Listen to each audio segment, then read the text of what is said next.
间隙也没有。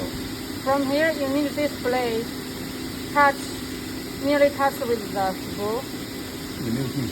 Yes, no gap. 我们按一下这个，我们再移到这边来。 And this is to adjust another side. 也没有间隙。 Yeah, also nearly no gap here. 我们再测试一下，启动，看看排的位置对不对。 Yeah, we started. You can see if the blade working is correct or not. OK。 Yeah.